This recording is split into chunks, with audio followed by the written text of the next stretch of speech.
I am live once again. If I put all the right pictures up on screen. Oh, shit. I don't even have everything plugged in. What a great time to do the show when everything is not plugged in the way it should go. The way I will now start every show with a little song at the beginning, because I don't have a sound bar with any drops.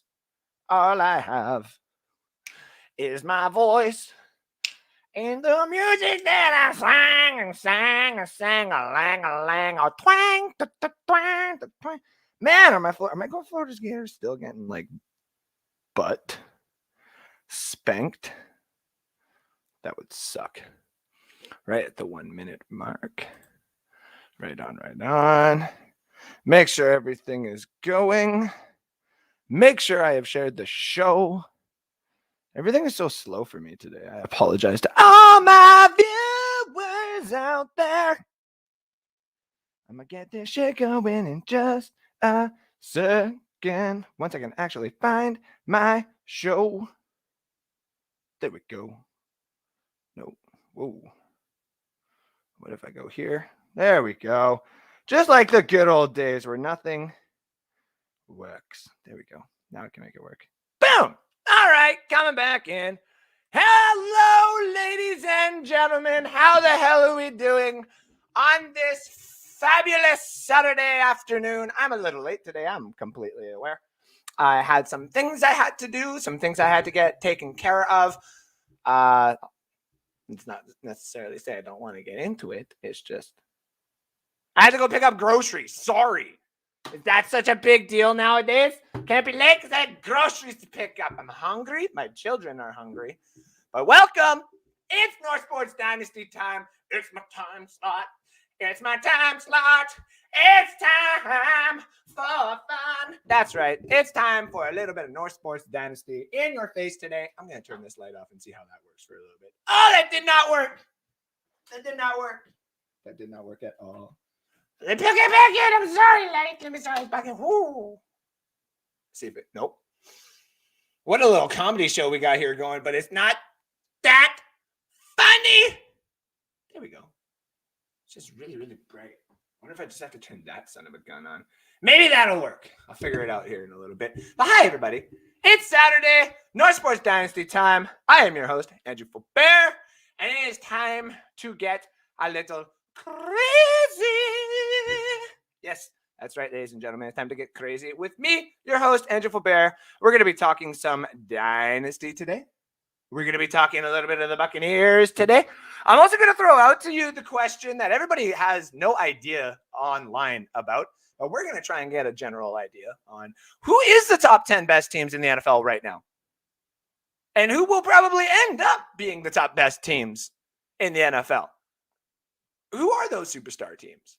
As you can see, I am co-hostless again, Alex. Hey, Alex, I miss you. Hey, this is just me talking to the camera, Alex. Just talking to you, bro.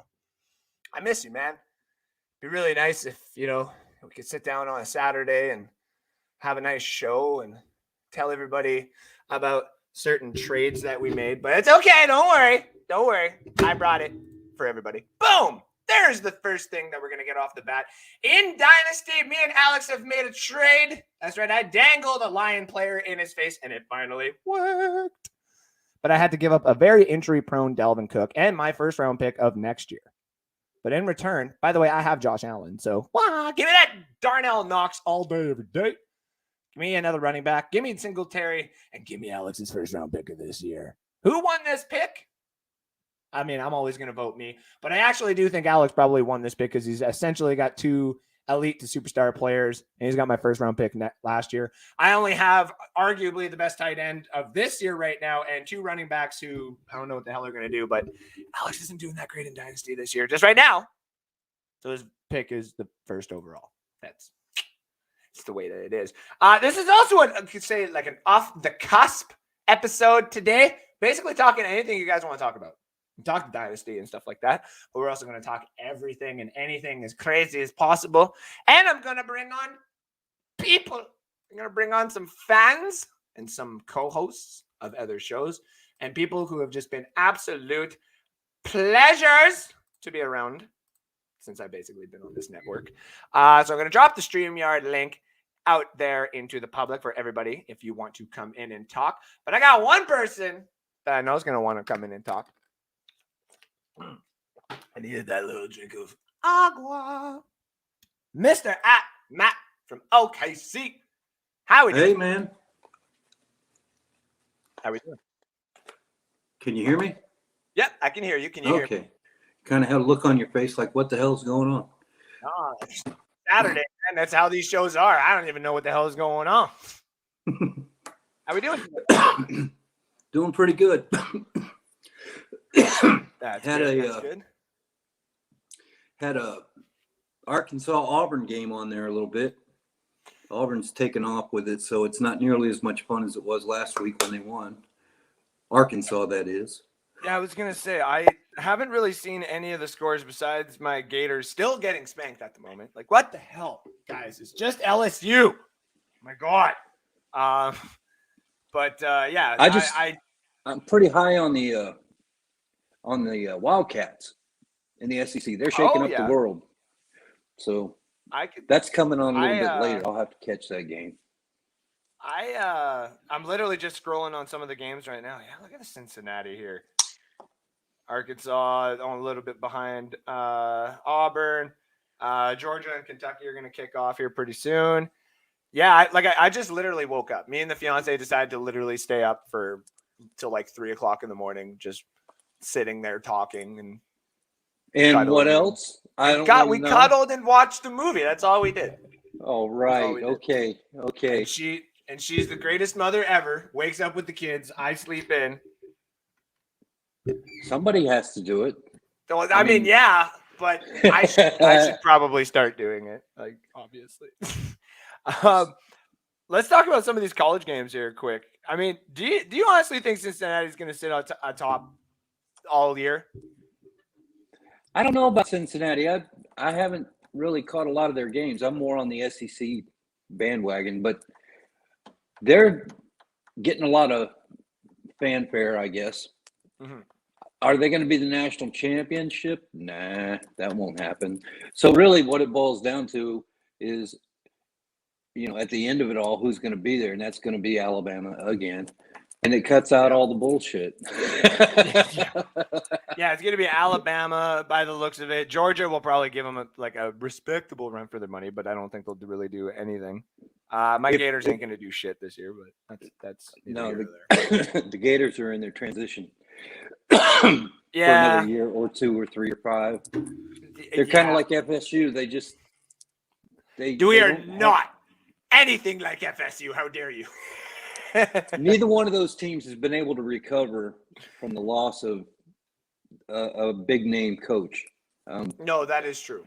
FSU had Bobby Bowden forever, and then he put in his hand-selected replacement. And that guy just packed up his shit and went to Texas, and nobody's heard from him since. Bye. So, Jumbo Fisher's he shouldn't go back to North Florida. I'm sure somebody would leave him bloody in a hall somewhere. I agree. And the Gators, I just don't know what they're doing right now. I don't know how the Gators lost the attraction that they used to have, where they didn't have to work so hard getting recruits. Must be that Alabama's going and killing everything. Oh yeah, and leaving nothing left for the other guys. And they will. That's what they're going to do for years, especially with the name, likeness, image crap. They're going to be the first ones to jump on that. They'll be one of the best ones with the whole social media, which they kind of are already too. My hair is all over the place today. Holy crap. You should have mine. I had that haircut for a long time. I said, you know what? With COVID and stuff like that, I might as well try something a little bit different. And we got winter coming up here pretty damn soon here in Canada. And I think I'm prepared. Yeah, you already got your playoff beard going. Oh, yeah, except I ain't got a playoff team, so. It's time to jump a bandwagon. That's what you got to do. Nope. What I do? Nope. I've always said I will always be the type of person that I'll ride with my team and I'll die with my team, no matter how bad or good my team does. That's why. And you of all people know, and a few other people at Bucks Report know, when we won the Super Bowl, like we're all in that group chat talking and what have not, and I'm on the floor bawling my eyes out for 12 minutes, like straight, and I couldn't even control it.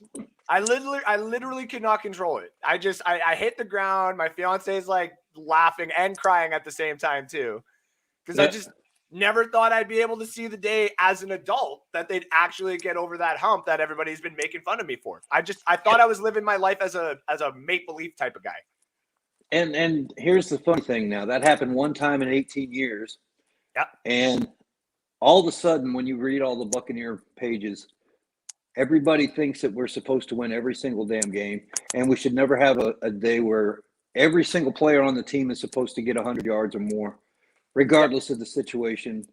And we should trade for whoever all the time. All the time. Every single time. It's the same thing last year. Yeah. And here's what happened to me last weekend. I watched the game. I got irritated in the third quarter, but when it was all over and we won again, now we're 5-1. Mm-hmm. I could care less. I had nothing. It's like I have nothing invested in the game anymore. That's one thing that Jameis Winston did. Even a guaranteed lock was never a guaranteed lock with him. Exactly. And so your emotions were up and down all the time in the process of watching the game. Mm-hmm. And you don't get that now. Now you got Mr. Robot out there, just boom, here's an open guy. Boom, there's an open guy. All of a sudden, O.J. Howard is the next coming of Gronkowski. Mm-hmm. And, people are saying, well, now he got a hot game. We need to trade him, put him in a package deal for that guy that's not on Seattle anymore to try to get some kind of help in the safeties. And I think that guy got cut, if I'm not mistaken. Trey Flowers did eventually get released, yeah. I couldn't remember his name. But, yeah, so we need to get Trey Flowers in here. I almost agree with that. But O.J. Howard doesn't need to be traded because Gronk's not going to be here for 5 more years. It isn't going to happen. Nope. So you got all this invested in him. If he can continue this year like he did last week and go through the next 13 games or, 10 or 13, whatever the hell they're going to be, we are going to be looking at a tight end like Aaron Hernandez. I mean, he's damn good, and he just breaks a lot. See, and the problem is with OJ is because a lot of people are pissed off that we invested the first round pick into him, and we haven't actually seen the first round pick caliber, I guess you would say, out of him. And I agree with that. I do. But I also agree with what you're saying. We don't have another all-star tight end. I mean, we have Gronk. Okay, that's saying something. But we don't have an all-star tight end that's going to be here for another 5 or 6 years, guaranteed. Gronk is not here for another 5 or 6 years, ladies and gentlemen. No. He is not. No. Neither is Cam Brate. Cam Brate's contract is over, I believe, in 2 or 3 years. And when he got his 6-year, $47.5 million contract or whatever the heck it was, it almost seems like that was given to him with the knowledge that some of that money was coming back because he took pay cuts anyway. And we're not going to keep getting that out of him, No. So with OJ, it's almost as if we need him because after this season, there is a chance that it's just OJ as the only tight end on the roster for like 5 minutes when the season is done. All of a sudden, Gronk retires and say Brate, he's a Harvard guy. Yeah. Those type of guys don't necessarily play the whole 20 seasons in the NFL. They play about 8 to 10, maybe 12, and then they pop out of there because they got their money and they can do something really, really smart with it. Right. People forget that these contracts are generational changing contracts. Yeah. I mean, you don't see that because, the guy's 29, he's done, and he goes out and builds a corporation. Mm-hmm. But we don't talk about that part. So the afterlife of football, you want to get that one big payday. And to me, $48 million, I could make that stretch. Oh, I oh, think I God, can. yeah. I could fix that. Yeah. And it's, when you're looking at some of these numbers these guys are getting, it blows my mind because especially in the NFL, but especially in baseball too. Yeah, well, baseball I don't follow anymore. And basketball, Yeah. too socially. They're trying to be too much, but these pro athletes, if they do it right, should never have to really worry about money ever again. Especially if they get the second contract. You got somebody like Sherman. That guy's sitting fat. Rick Hughes sent out a picture of a tweet that he either picked up or saw on Facebook or something. Yeah, I retweeted that, and I think Rick Hughes saw it on the timeline, like go through, like Andrew retweeted it and popped in there. Yeah. And Richard Sherman just says, "Well, I could be you," or whatever to the guys saying you suck.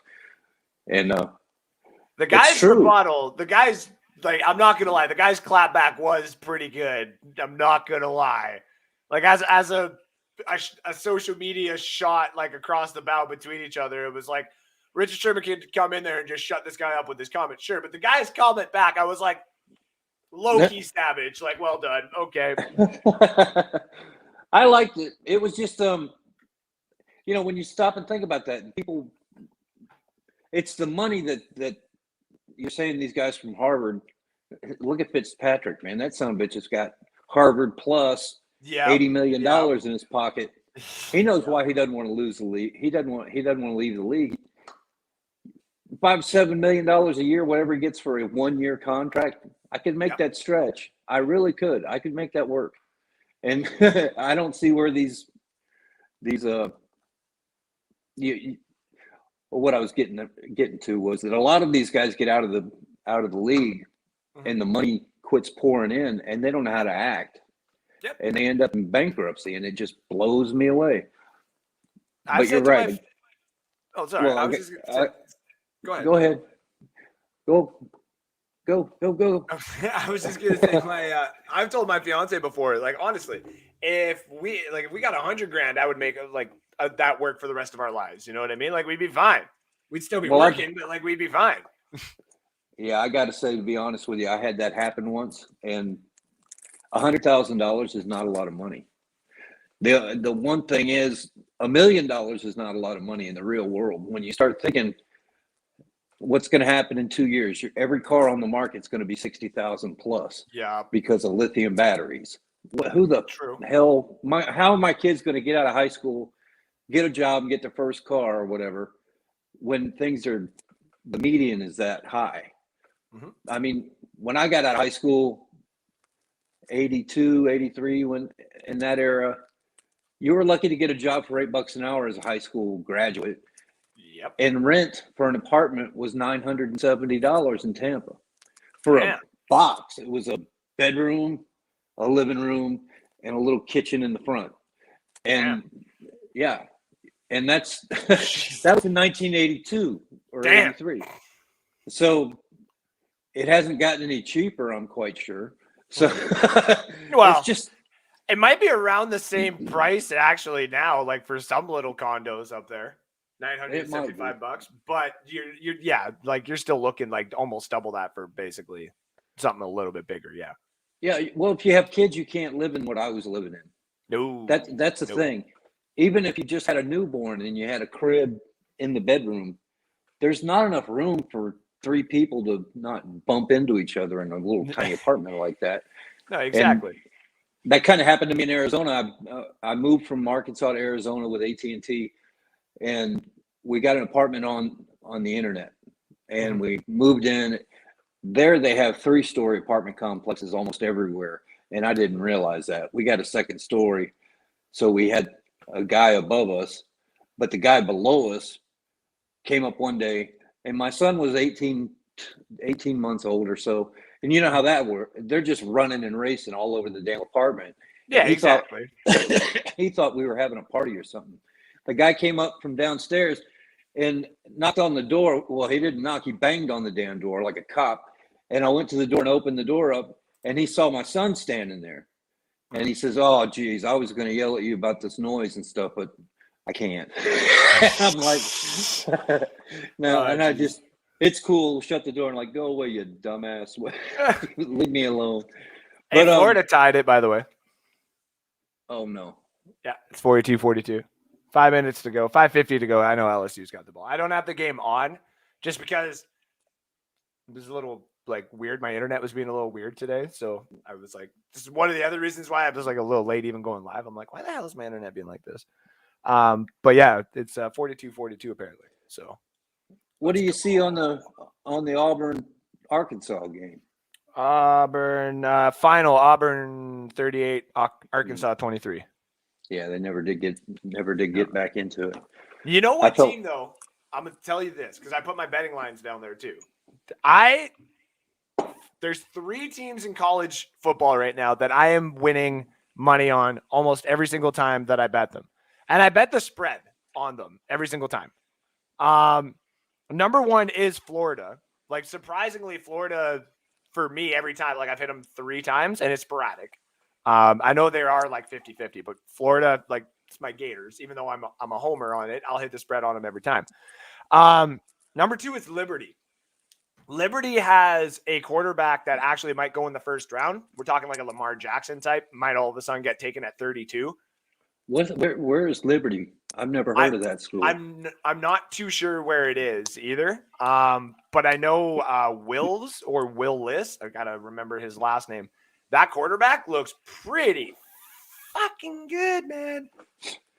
Like really good. Every once in a while, the little schools get lucky. Right? Remember, Ali Marpet was from EKU, Eastern Kentucky University. That's a little bitty school just south of UK in Richmond, Kentucky. Yeah. And Richmond's grown a lot since I lived up there, but it's still Richmond.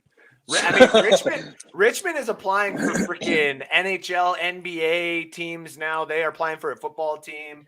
Like they've been in the mix ever since the Winnipeg Jets went back home. Richmond, Kentucky? Yeah. You sure it's not Richmond, Virginia? Or Virginia, I guess then. Yes, my apologies. Yeah, it would have to be because Richmond, Kentucky is a podunk. Okay. Again, I haven't been that far down the states yet. I'm waiting until the kids are done graduating. Yeah, I could see Richmond, Virginia wanting to do something. They're awfully close to Washington. So, well, really close to Washington. So they draw off of that, DC. And there's a void there for pro teams that they could fill in that block. But you got to have the right combination of people with money and credit to get anything done. Yeah, you'd have to have people actually like want to. Also, the last team, I think they played they were the last game of last night. Maybe Oregon was the first game. But the San Diego and San Jose State game, man, San Jose State is my boy. Ever since last year, I like the San Jose Sharks. So I literally started seeing them go on these little winning streaks. And I'm like, just sprinkle some money here. And then I find out at the end of the season, they had the best season of their whole entire collegiate whatever. And they've actually started to get some like good players. And I'm like, oh, okay. And this year, they're still like no one's giving them any credit. They're like, whatever, who cares? So I started sprinkling on. I am what is that now? 6-0 on San Jose State on the spread. Really? Yeah, because last night they gave them +10, and I was like, well, it's San Diego State. That's like a coastal conference rival, and if you can beat a ranked number 24 team, then all of a sudden your boys are going to start rallying. I knew they weren't necessarily going to win it. I didn't even sprinkle money on the money line. I just knew that there was a chance that they would make it close. This game went to fucking overtime. As soon as it went to overtime, I was like, yeah. Yeah, woke up this morning. Yeah, because I woke up this morning with a 50 bird, and it was like, hell's yeah. I've been thinking about getting involved with this betting thing. I always do it in my head, and I do pretty well in my head. But when you start putting real money on it, then it never goes right, and it's really strange. Well, it's because, like, for example, when we all just make our picks, like, for the weekends, most of them, like, when we're just picking a winner and whatever, if you go and you look at the money line or what you would be betting for if you were to put money, I think a good 7 or 8 of those games that you would pick, if you were to put money on, you're only winning like $1 back. Yeah. Sometimes. Well, because you it's a talked guaranteed about lock. You like to do those bets where performance or whatever Yep. pays off. Like Stafford's going to get 3 TD touches or whatever. Yeah. And I don't understand how I don't feel comfortable doing that. Even with Brady. Last week you realized the Bucs didn't win in Vegas. Yep. And they could have, and they screwed a whole bunch of people because they decided not to kick a field goal. And there's that. There is that. Yep. But there's also why the fuck did Philadelphia go for 2? Like, why? What are you doing? It's like there's, in my honest opinion, the only reason they went for 2 is because they knew someone in the Philadelphia Eagles organization was covering the spread. That's got to be the only reason they went for 2 there. Didn't they have trouble with the kicker? Didn't they say the kicker had a hip injury? Oh yeah, that Clark Kent looking guy. You know what? No, you're right then. Never mind. You know, I'm an idiot. That makes sense. Yeah, I think that actually makes sense. I think they had lost faith in him because I think he missed a field goal or something. Yeah, and that was the last kick he was going to be able to make today. So that's true. Yeah.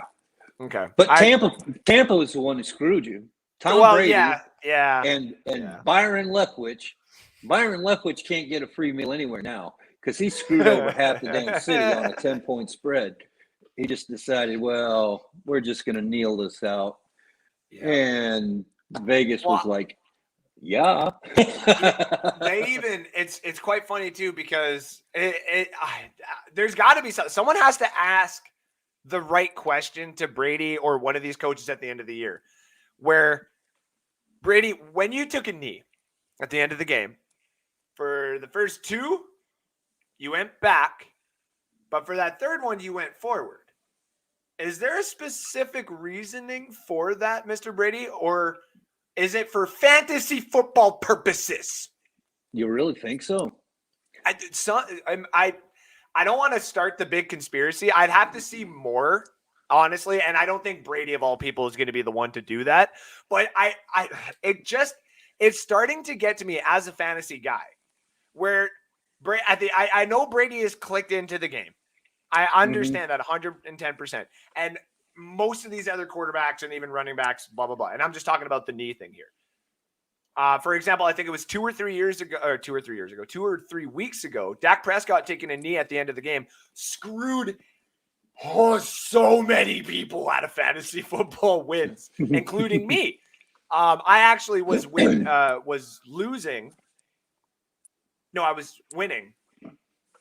Losing. No, yeah, I was losing the week. And then I was facing Dak, and then the guy took a knee and then I ended up winning. So the guy got pissed. And I was like, I win. But just like, so for me, it's like maybe just a little, maybe in his mind, he's like, was that like 0.2? Fuck it, I'll go forward. Isn't that how DraftKings works? Isn't it kind of like playing fantasy football for money?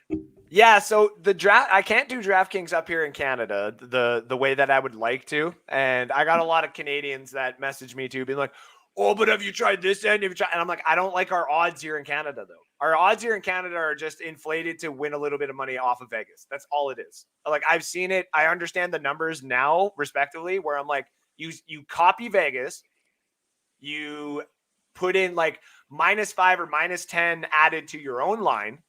You don't do anything original. You do this to literally just stay afloat. That's all it is. Because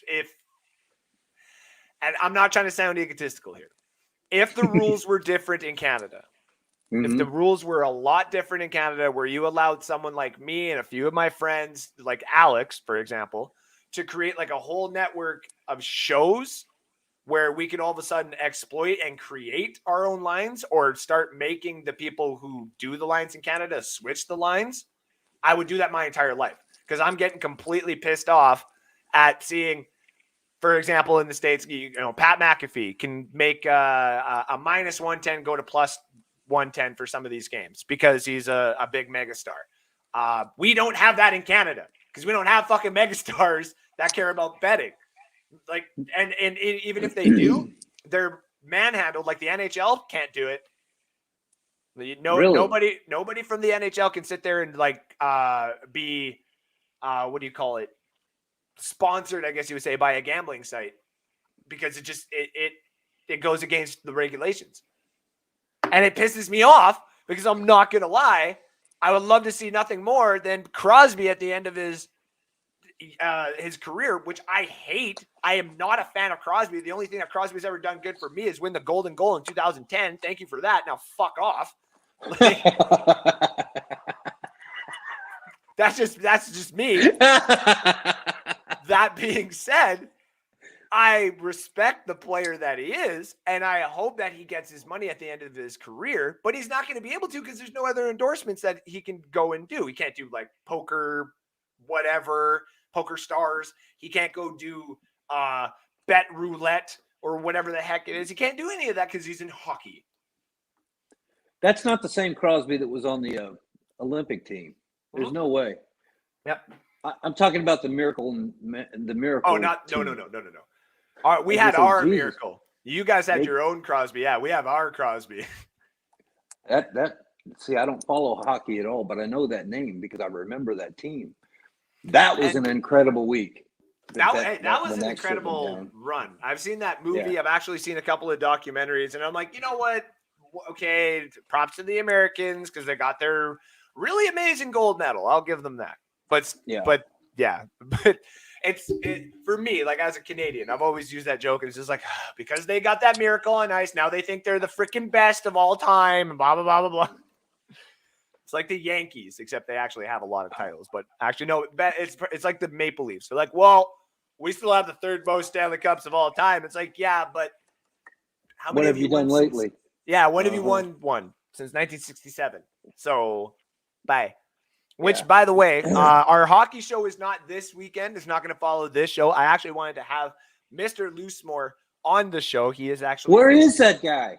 He's got a family outing that he had to go to this weekend. He'd rather picnic than hang out with you. Well, that's what I bugged him before and said that too. I'm like, you do your shows with Johnny. You don't love me anymore. You steal my memes page and stuff. No, I'm just kidding. Oh, y'all stole that from Rick, so which it all goes. No, we all did, yeah. The only original person on this whole network is Rick Hughes. He comes up with shit and everybody pulls it off of him. True. I was gonna say the only original person on the damn internet is the damn internet creator. So, got a couple of comments here. Okay. Ridley, Keenan Allen, or Cooper Ross? Cooper Ross? I don't know that person. Cooper Ross. I'm assuming he means like ROS. I should know what ROS means, but I'm assuming he means like which one is he starting? Ridley, Keenan Allen. Yeah. I mean, I know Ridley's on the bye this week, but if we're also talking Dynasty, for example, because I know people have asked which one of these like people would you trade for the most? And I'm still Calvin Ridley. I still believe in him. But Keenan Allen, Mike Williams and Keenan Allen this year have been absolutely delightful to have. So, yeah, Keenan Allen's going to be a star for a while. That guy, he's as good as any Julio Jones has ever been. Well, he's like the West Coast Mike Evans. He's just the guy. Throw it at him and he'll catch it. You don't have to throw it to him. Just get it around him somewhere and he'll find a way to catch it. Now, here's the other thing. When this gets brought up, a lot of people say, well, Keenan Allen is better than Mike Evans. Or you throw it around or to say Mike Evans is better than Keenan Allen. It's like, to be completely honest, like I'd say recency bias and say the fact that I am a Bucs fan and his jersey is literally right behind me. I'm always going with Mike Evans, and I'll even go on shows and debate it. I love doing those shows where someone gives you an email and like, hey, you're going to represent Mike Evans on this show, and you got to just say why he's the best. And be like, done. Yeah, done. Right. So yeah, I still go with Mike Evans, but Keenan Allen he's done some stuff that Mike Evans hasn't, but he's also hasn't been able to do some stuff that Mike Evans hasn't. So I I love them both, man. I personally. Well, people are saying, Buck fans are saying that Mike Evans is having an off year, and when you compare Mike Evans' situation to what they're doing with the Chargers, the Chargers are more like what we had with Jameis in that they have one or two good players and the rest of them are just players. We have 5 or 6 good players and one ball. And that's like last week. Mike Evans was throwing a touchdown and the guy pass interference was called on the and they put the ball on the one. People forget that catch. You know, he could have caught it, but he was pushed out or what. I forget exactly how it went down. But they did try to get him the ball, and he would have caught it had it not been the defensive player being a jackass and doing whatever he could. The situation with the Chargers is that when there's a need for a touchdown, they've got Keenan Allen. Like we used to have Mike Evans, and that was who we had, or Cameron Brake. That was the two options. And we are so full of talent on this Buccaneers team that it may look like he's not playing as well, but he's playing just fine. He's getting covered because people respect him that much, and that leaves somebody else open. And that's the one that Tom Brady's going to throw the ball to because he's smart. And for some damn reason, Buccaneer fans are just ignorant to that. I don't know why they act that way. We're a weird fan base, man. Like we really are. Like we're not satisfied when the GOAT comes here. We'd rather just let Jameis Winston get 20 years, and then when the 20 years is done, to be like, well, he still was the best quarterback we ever had. It's like, shut up. He's gone. He's gone. Well, like I saw someone make a post the other day, like, oh, Jameis Winston did have 330-pound people stepping on his ankle when he was on the Bucs and like all this stuff. I'm like, why are we still talking about this shit? He's not here. Week 8, I'm gonna. Oh, I can't wait for Week 8. I'm gonna be online Monday morning on Week 8. Fuck the Saints Monday. Fuck the Saints Tuesday. Fuck the Saints Wednesday. I am all over that. Don't you worry. Yeah, that'll another be an question. Interesting game. Lindsay YT, what is the most satisfying thing in sports? Ooh. When your team wins. There's that, and I'm looking at his picture right there. It looks like he's got the 2019 Raptors. Honestly, Lindsay, I'm going to tell you this right now. One of the most satisfying things in sports is obviously, say, when your team wins like a championship, but a game winner. Like a good classic game winner for your team. Regular season playoffs, you know, for the championship would be awesome too. And the reason I say that is your 2019 Raptors, when that game 7 shot that Kawhi Leonard made, the pictures that came with that damn shot, the clips, that ball when it bounced, like there's so many good bounces, and just the shot and like everything that went into that shot was absolutely incredible. And that was so satisfying. As a Canadian, I'm not even a freaking Raptors fan. I just kind of took them on because they were Canada's team. I'm a Thunder fan, always have been. I'm a Seattle fan, but I like this team. And that year, like I started the riot in Edmonton when they won the championship, man. I had shirt off, helicopters up in the air. We're like, on the damn trucks. Like, oh yeah, we hardcore, absolutely hardcore. So I would say that as well too. Pat Riley, which is absolutely hilarious, comes in here too, like another basketball name. When is Canada going to get their miracle on wood by winning the gold medal in men's Olympic basketball? Never. Not going to happen. Never. That won't happen. Never. What if we had our miracle? It would need to be in a few more years, like give it another 15 or 20 years when Canada develops more basketball players. Like we're doing a good job developing basketball players now, no questions asked. The Thunder, Shai Gilgeous-Alexander is from Canada. Andrew Wiggins, even though I don't, from Golden State is from Canada. There's a few other guys down in Cleveland that are from Canada. Yeah, great talent, but every 10 years, like America produces a LeBron James or a Michael Jordan or a Larry Bird. Like we're not going to beat that. So, and we don't produce that. Yeah, you have to remember Larry Bird was from was that French Lick French Lick, Indiana, or wherever the hell he was from. Yep. And the Hick from French Lick or something like that. Yeah. I was in high school at the time. Larry Bird was real big, and basketball in Kentucky is a religion. Mm-hmm. It's not a sport. It's a Mm-hmm. damn religion. And you're divided between the Protestants and the Catholics. You got the Louisville team and you got UK. And there is a law there. There is a bloodlust between the two. Yep. That goes back in time to when Louisville was signing black players and University of Kentucky would not do it. Yep. And then they had, what's his, I forget his name. But the coach at the time, Rupp, was against all the integration. Mm-hmm. And he got spanked by them. And then they never played each other again for 30 years. And then they played each other in the grade 8, I think it was, back in the NCAA. And Kentucky got whooped with a team that should have got won. Should have won the whole damn thing.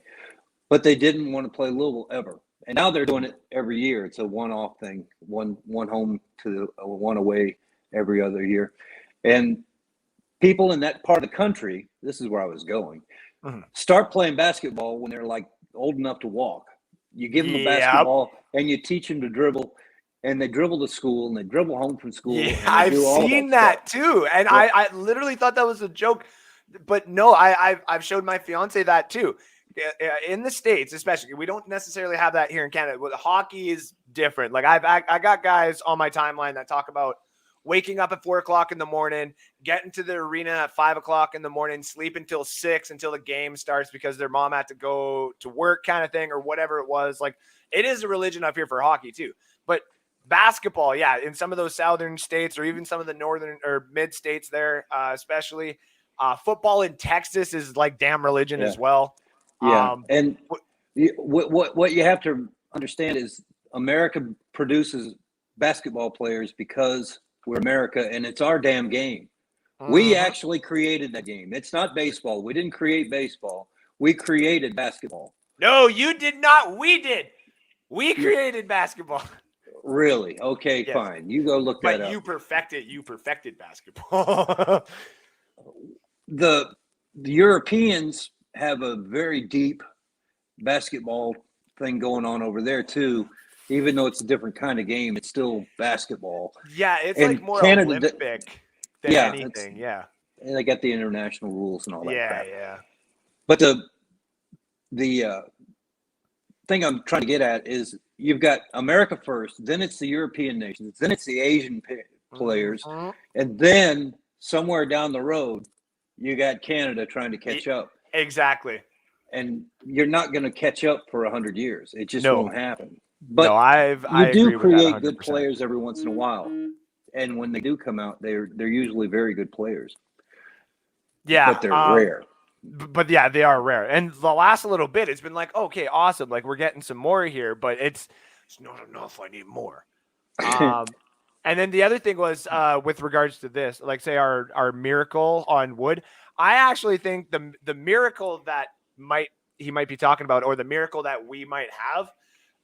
I don't know if you saw that video of Alonzo Daly, I think is his name, the Canadian soccer player, or just how Canada has been doing through these qualifiers. Dude, oh my God. Did you not see the goal? No. I'm going to send it to you, okay? And it's right. I understand it's soccer. When I showed my fiance, even she did like okay, let me see this, like review. When she watched it, she even went like, what the fuck? Dude, I played soccer in high school. Check us out. Dude is just like going to the ball gets kicked out this way. So the opposing team is like slowly, I mean, walking essentially to the ball because it's going out of bounds. It's going out of bounds. So the Canadian player is way the fuck over here. Okay. All you see off screen is like, dude, and he fish hooked the ball from the dude before it went out of bounds. He like grabbed it from behind his leg, like grabbed it like this, brought it around to the front, runs up to the net by himself, dekes one of the defenders, and then puts it in. I like screamed. I was like, are you fucking kidding me? That's us? Wait, what? And then all of a sudden, within a night, I'm back into soccer again, dude. And it's Canada will win the World Cup before the States. You'll see this video too, and you'll be like, you need to send that to me. I want to see it. Yeah. The American team isn't going to be that good this time around either, I don't think. Hell, the women. The women. They fucked up. I don't know what their deal is. I mean, that was the shit. That's what was selling in America was the women's soccer team. Mm-hmm. And they got some really good looking girls on that team. They're models, basically. Yeah. And then you got the lesbian here and a lesbian there that are out there talking all their crap. Yeah. And so they became this like little clique that was going on all the talk shows and all the sports shows and all that crap. And then they get out there to play the game and they're like, oh, I forgot. We're supposed to be athletes. Know. And I hate that too, because it's like the top 4 for soccer for the women, like for the countries is at like the US and Canada, which is awesome. Right. And you can add in Japan and South Korea in there. Like those are the countries. Like those are the motherfuckers. When Canada plays Japan, it gets rough. Like that's rough soccer, and I am all for it. But yeah, I'm not gonna lie. I can't wait for 2026 now if that's the way our Canada team's gonna look. So, a couple last questions. We're almost at the end of the show here. Got about 14 minutes left. Got Lockett or Kadarius Toney in a half-point PPR flex. So. I know this you're like, what? So in our league that we're in, every catch is a full point. So basically what he's just saying there is a half point for every catch. And he's saying in the flex position. So I'm assuming that Andre Aravallo, which I hope I said that correct, is probably got some really good wide receivers already locked into his 1 and 2.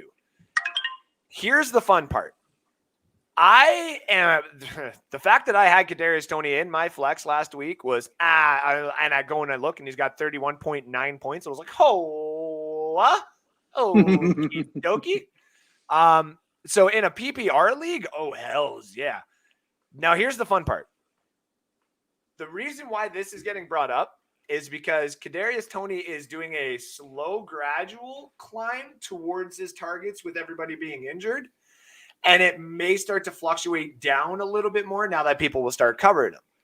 Lockett, on the other hand, is everybody's, I hate to say it like this, but like everybody's dream girl. Absolutely the greatest damn thing you could ever want for some of these weeks. And just the stupidest damn thing you could ever wish for on some of the other weeks.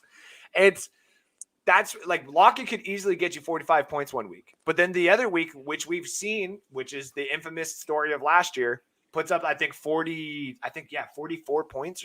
And then next year or the next week, 0. Absolute 0. A big old goose egg. And the thing is half of those points from last week don't transfer over to the next week. If he puts up a goose egg, that's just a goose egg. So to me, only because Daniel Jones is probably out. I believe he is completely out. So that means they're going to go with the backup, and it's just going to be a disgusting team that they're going to try to use the best that they have. I would probably go with Lockett because Kadarius Toney is going to get caught up in some of this pass coverage, and it's not going to be good. But man, if you could put both in that flex positions, I'd do that. So. And then the last other one I saw here, I just pulled off this trade. This guy really needed a tight end. So I gave him Dawson Knox and Myles Gaskin for Najee, used some stats, and got the trade done. So in Dynasty, that's actually pretty good. Especially in Dynasty. So Najee now has become your number 1. If this guy really needed a tight end, so that's what I did with Alex. And I'll actually show you. We did this in Dynasty. We pulled this one off. So I gave him his Hawkinson that he loves, obviously from Detroit. He loves his Detroit players. And I gave him Dalvin Cook, who has just been an absolute mess, in my opinion, this year. But his upside is fan-fucking-tastic. Fan-fucking-tastic. That being said, he got those two, which have very superstar qualities to them. I traded them away. And I got instead Josh Jacobs, Devin Singletary, because I also needed running back help like you could not believe. I also went and got Knox because I also have Stephon Diggs and Josh Allen. So I basically have the Buffalo Bills' offense right now. And I got Alex's first round pick because he's the worst in our league, second or third worst in our league right now. But that trade is going to help him. So, and it's also going to help me. So let's just hope that it goes well. But knowing my luck, all the trades that I've done this year, I always get the shit end of the stick because then 2 weeks later, somebody's injured. No, you got my quarterback by accident off of transitions because I didn't know how to put him on the bench. I ended up putting him out on waivers instead of putting him on the bench, and I was like, I can't fix that. Damn. No, and who comes and gets it? Yeah. It's you. I was like, son of a bitch. That was the guy from. That was the Eagles quarterback. Yeah. So yeah, Jalen Hurts is like top 8 this year. That's why when we were doing the one draft there, I think it's the other draft there. We were doing the one draft, and I left all the quarterbacks until the end, and everybody's got their one quarterback, and then they start doubling up on quarterbacks, and I started getting like a little bit nervous. But at the end of it, I almost had Stafford. Like I think it was in the 12th round or something like that. I almost had Stafford, which would have been absolutely stupid because he's quarterback 2 or 3 this year already. So yeah, he's right up there. He's got to be. He's actually paying up to his reputation, which right. It's nice to see that. No, it is like that's why Alex said, you basically can call me a type of Los Angeles Rams fan for the next foreseeable future. And I'm like, totally understandable, dude. Totally understandable. Yeah. A lot of Colt fans became Bronco fans for a little bit. Understandable. Some of those because of that long neck guy with the over high forehead. His forehead's about that high. Which I still to this day, I don't care what anyone says. I know stats obviously show a different tale. But I still think that Peyton Manning is still the greatest regular season quarterback of all time. He's got to be one of the top 5. He's definitely, say, for regular season. Like, I'm not saying if we're talking top quarterbacks of all time, I put him at like 8 usually, or like between 6 and 8. He always ended up having to get over Tom Brady. And Tom Brady didn't let him do that very often. And that dynamic for that little period of time between those two quarterbacks was great. And we're going to have it again on the West Coast here, I think, with this Herbert. And when he was in New Orleans, that was A-Bear. That's how they pronounced the A-Bear, yeah. And it's spelled the same. And this guy, he's Herbert. Stafford. Herbert the Sherbert. Stafford right now is currently sitting at the 8th best quarterback in Dynasty right now. Well, that's who's pretty good 1? considering. Tom Brady. Damn fucking right, it's Tom Brady. Where's Derek Carr in there? Derek Carr? Yeah, he can't be. Just for reference, let me get to it. Derek Carr is sitting at number 18. Oh, well, shit. That's who I got now. Oh, and as soon as I picked him up, freaking Gruden does his email trick, and their schedule is going to be completely shot. Okay. The whole year's left. I need to say this, and you might actually be the right person to have on live at the end of the game here to say this. Because I know, like, Rick Hughes talked about, like, the John Gruden thing, and he was like, I'm going to say some things that people might not like, right? I'm about to say something that people may not like either. Because until I get, like, full confirmation, which and maybe already out there, and I just haven't read it yet. But somebody retired today. Who? John Taffer. Great Hall of Fame inductor. Yeah. He retired today. And? Out of nowhere. Was it Gruden related? That's the thing. We don't know. Because the NFL did come out and state that no other, nothing else is going to happen with these emails or anything like that. So Are we just about to see some people resign, retire, leave certain positions? Do you know who Jamel Hill is? She used to be on ESPN. Yeah. Yep. She left because she wanted to go get political with what's his name, with the kneel down crap. But yeah, so she's there, she was at ESPN during the time with the Gruden deal. Mm-hmm. She's very opinionated. She got in trouble several times for putting up posts that were like way out there.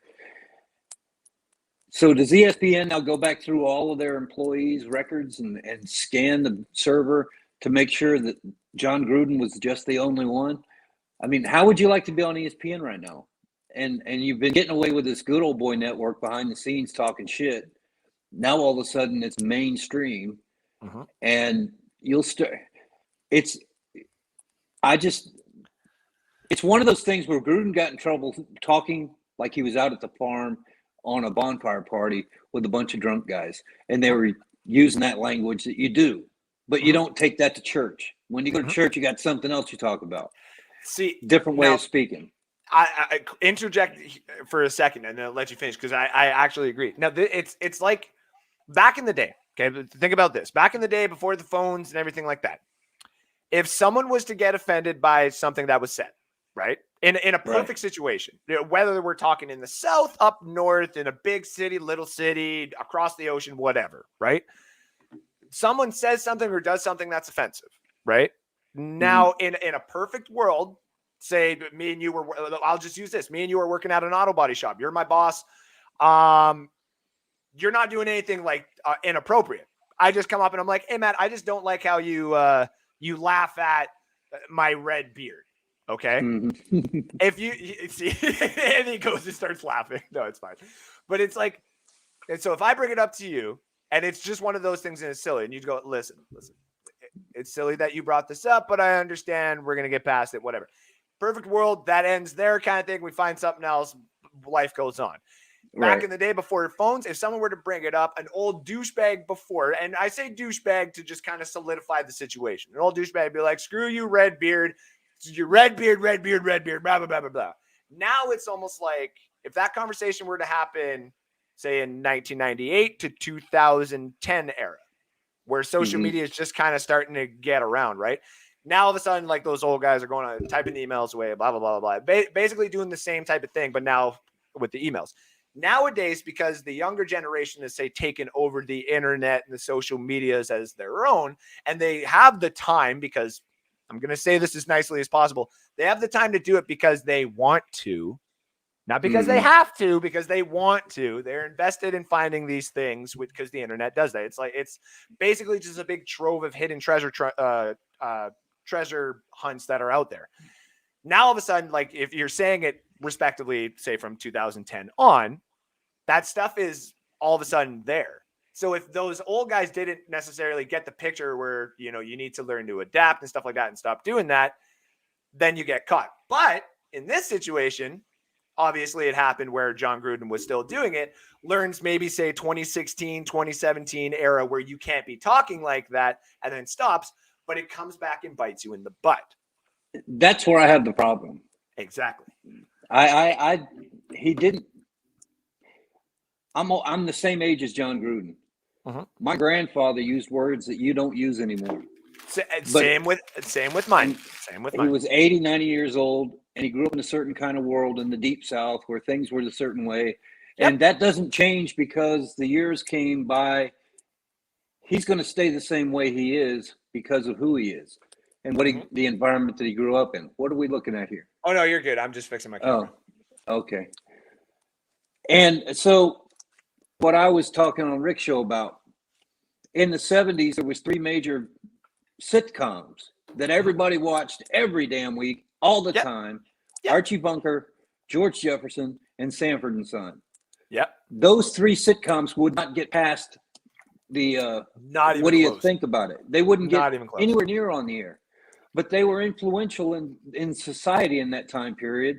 And the reason they was because he was saying things on the TV Archie Bunker and George Jefferson, that you all fought at home, but you didn't talk about it. And they were bringing up subject matters that were coarse to listen to. Now, if you take it out of context and just listen to one of Archie Bunker's rants, you're like, what a bigoted piece of shit he was. How can anybody ever listen to him?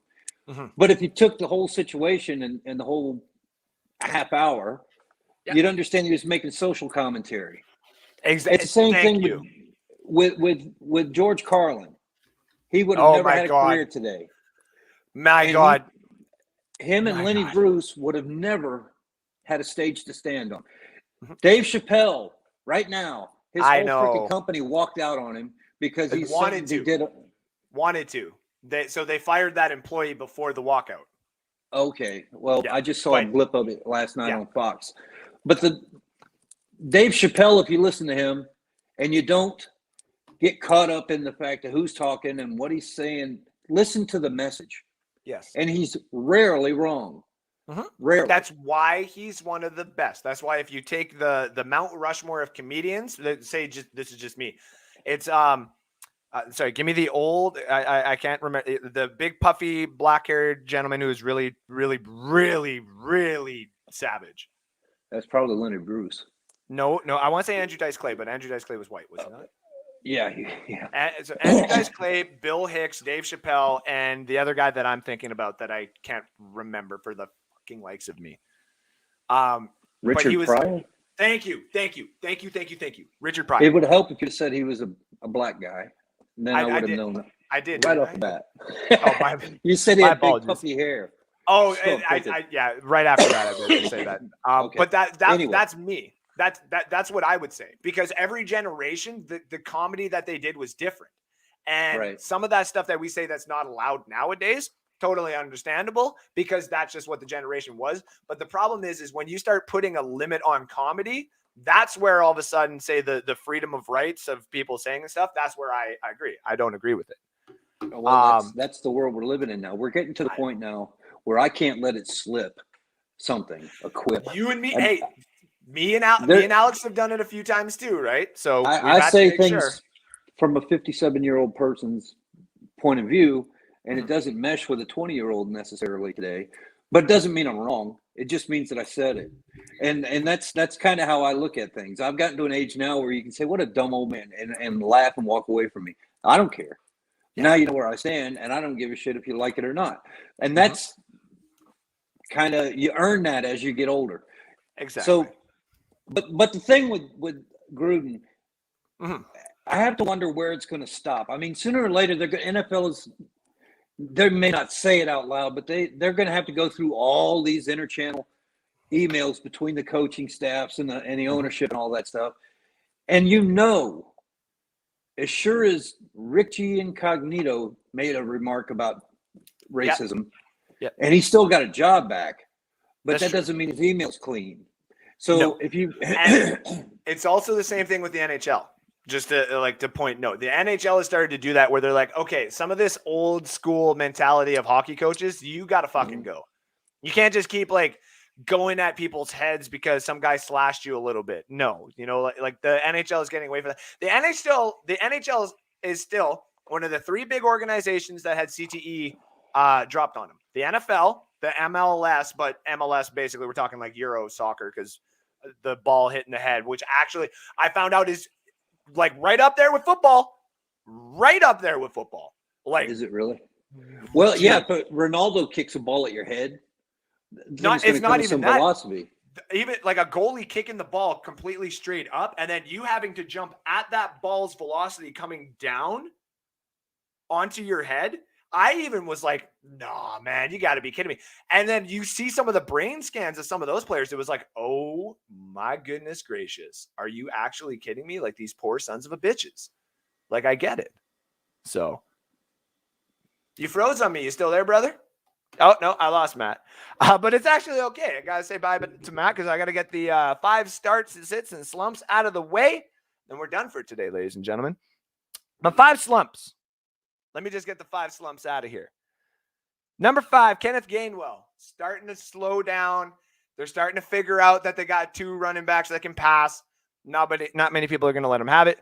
Josh Gordon. I don't want the Chiefs wide receiver just yet. Ronald Jones stays on this list forever. Sam Darnold sits at number 2 because he's starting to get into the Carolina slump that I like to call it.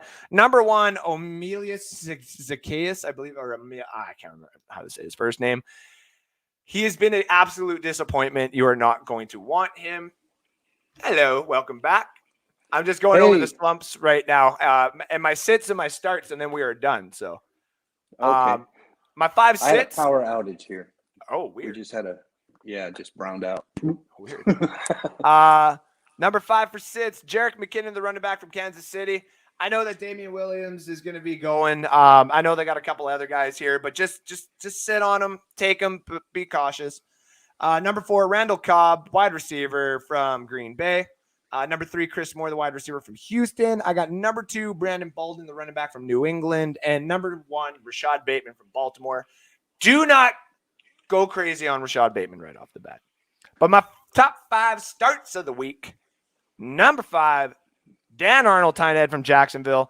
Jacksonville's finally going to play in front of the home crowd. I can just see them going off, but I can see that tight end position being the key component. Number 4, Alex Collins, the running back from Seattle. With all the injuries that they got, he seems to be the one that's going to get the bulk of the work. Number 3 was a certain individual, but I moved him up 1 spot. So now number 3 is Demetric Felton. There's a lot of running backs who are injured in Cleveland. The guy who I said was going to be a number 1 sleeper this year is going to get his opportunity. Number 2, Chuba, right before the game, this show started, Chuba is going to get the start because someone got put on IR. McCaffrey again. So look for Chuba to get the next 3 weeks of starts. And number 1 start of the week for me, guy who's been sitting on my taxi squad for the beginning of every dynasty, Khalil Herbert, the running back from Chicago. He is available on almost every waiver wire. Even right now, he's still available. 18 rushes for 72 yards, I believe he got last week or the week before. I think it was last week. Just because he didn't get you a touchdown doesn't mean that he's not going to get the opportunities this week. It doesn't mean that he won't see 1 or 2 passes thrown his way. If he catches those 2 points plus the yards, you got him. Thank you to Matt from OKC from joining us today. I had fun, man. Even though power went out. Hey, it's all good. Thank you very much to everybody else for tuning in. I will be back on tomorrow to talk a little bit of the Buccaneers game and the upcoming week. Thank you all. We'll talk.